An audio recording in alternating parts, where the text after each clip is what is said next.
Bayangkan kamu lagi minum air. Namun beberapa saat kemudian, tiba-tiba kamu sakit perut. Dan saat diteliti, ternyata sumber air yang kamu minum berasal dari sungai yang tidak steril.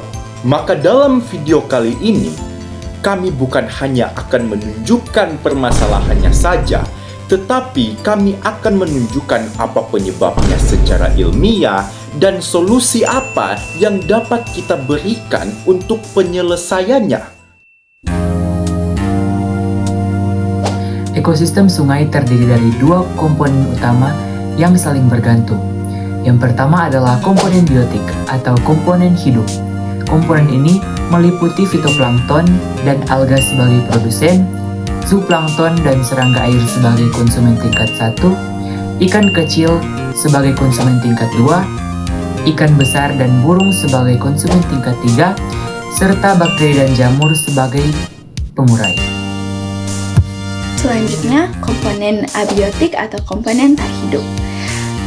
Dia meliputi air, suhu, pH, oksigen terlarut atau DO, BOD, COD, kekeruhan, dan logam berat. Inilah yang penting untuk dipahami. Keduanya tidak berdiri sendiri. Ketika limbah rumah tangga masuk ke sungai, ia mengubah pH dan menurunkan kadar oksigen terlarut. Akibatnya, ikan yang bergantung kepada oksigen tidak bisa bertahan. Ketika ikan hilang, predator seperti burung kehilangan sumber makan. Satu komponen terganggu, seluruh sistem ikut goyah. Energi mengalir dalam ekosistem sungai melalui jaringan makanan. Mari kita lihat fitoplankton dan tumbuhan air sebagai produsen yang mengubah energi matahari menjadi makanan melalui fotosintesis. Mereka dimakan zooplankton dan serangga air. Zooplankton dimakan ikan kecil dan ikan kecil dimakan oleh ikan besar. Ikan besar dimakan burung pemakan ikan, dan ketika organismenya mati, bakteri pengurai itu memecah sisa-sisanya dan mengembalikan unsur hara ke ekosistem. Namun, ada hukum energi yang tidak bisa dilanggar. Setiap perpindahan tingkat trofik, sekitar 90% energi hilang sebagai panas. Artinya, dari 10.000 kilokalori energi yang dihasilkan fitoplankton, hanya 1.000 kilokalori yang sampai ke zooplankton. Hanya 100 kilokalori ke ikan kecil, hanya 10 kilokalori ke ikan besar.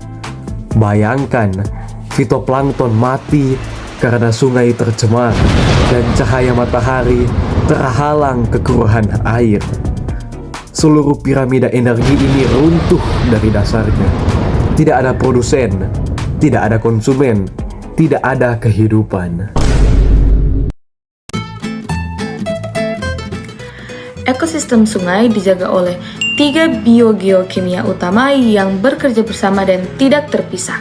Yang pertama ada daur nitrogen. Limbah rumah tangga dan pertanian membawa amonia dan nitrat ke sungai. Bakteri nitrifikasi mengubah amonia menjadi nitrit, lalu menjadi nitrat yang bisa diserap oleh tumbuhan air. Tumbuhan menyerap nitrat ini sebagai nutrisi. Ketika tumbuhan dan hewan mati, bakteri pengurai mengurai sisa mereka dan melepaskan nitrogen kembali ke air. Namun, jika nitrogen masuk terlalu banyak, terjadi ledakan pertumbuhan alga yang kita sebut eutrofikasi. Disinilah daur fosfor bekerja, atau daur yang kedua. Bersama daur nitrogen, limbah yang sama juga membawa fosfat. Alga menyerap fosfat dan nitrogen secara bersamaan untuk tumbuh. Ketika alga tumbuh berlebihan dan mati, bakteri mengurainya, dan proses penguraian ini menghabiskan oksigen terlarut dalam air secara masif. Inilah titik di mana daur karbon ikut terdampak atau daur yang ketiga. Ketika oksigen habis dipakai bakteri mengurai alga yang mati, CO2 meningkat di dalam air. Proses fotosintesis tumbuhan air terganggu karena cahayanya terhalang.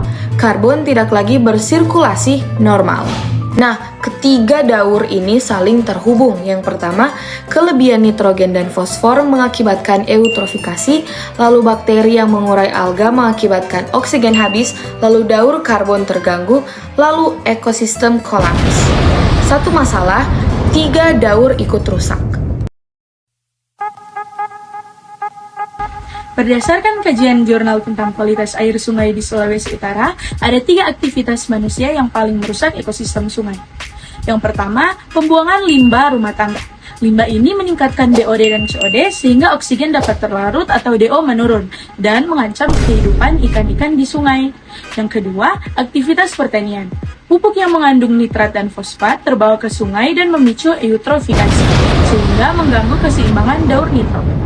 Dan yang ketiga adalah aktivitas tambang dan industri. Limbahnya dapat membawa logam seperti merkuri dan timbal yang bersifat racun dan dapat terakumulasi dalam rantai makanan melalui biomagnifikasi. Akibatnya, keanekaragaman hayati menurun, kualitas air memburuk, dan ekosistem sungai menjadi lebih sulit untuk dipulihkan. Jadi, dalam menanggapi permasalahannya, kami telah merancang 3 solusi yang telah kami analisis.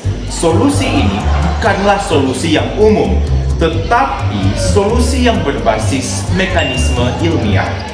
Yang pertama adalah revegetasi zona riparian, yaitu menanam kembali tumbuhan di tepi sungai. Mekanismenya bagaimana? Jadi, akar tumbuhan akan menyerap nitrogen dan fosfat dari air sebelum masuk ke sungai, sehingga memutus siklus eutrofikasi dari hulunya. Hal ini langsung memperbaiki daur nitrogen dan juga daur fosfor. Lalu, solusi yang kedua yaitu instalasi pengolahan air limbah komunal di permukiman tepi sungai. Dengan mengelola limbah sebelum dibuang, nilai BOD dan COD jadi menurun. Oksigen terlarut kembali naik dan ikan dapat kembali hidup. Ini memulihkan aliran energi dari produsen hingga ke tingkat konsumen puncak. Lalu, solusi yang ketiga yaitu program biomonitoring, yaitu memantau keberadaan makroinvertebrata sensitif seperti larva Ephemeropetra. Kehadiran atau ketiadaan organisme ini mencerminkan kesehatan ekosistem secara keseluruhan. Jauh lebih cepat dan lebih murah daripada uji laboratorium. Ketiga solusi ini sama-sama saling melengkapi. Yang pertama mencegah masuknya limbah, yang kedua memperbaiki kondisi air, dan yang ketiga memantau pemulihan ekosistem. Kita sudah melihat fakta ilmiahnya. Satu sungai yang tercemar bukan hanya masalah air kotor. Ia adalah keruntuhan ekosistem yang mempengaruhi rantai makanan, 3 daur biogeokimia, dan pada akhirnya kehidupan kita sendiri. Maka dari itu, apa yang dapat kita lakukan sekarang? Ada 3 tindakan nyata. Yang pertama, jangan buang sampah sembarangan atau limbah ke sungai, sekecil apapun. Lalu yang kedua, dukung dan ikuti program bersih sungai di komunitasmu. Lalu yang ketiga, bagikan video ini karena perubahan dimulai dari kesadaran. Sungai ini bukan milik kita sendiri. Ini akan kita wariskan ke generasi-generasi selanjutnya. Jadi sudah menjadi tanggung jawab kita untuk menjaganya bersama. Dari Kelompok 4, terima kasih sudah menonton. Bersama kita pasti bisa!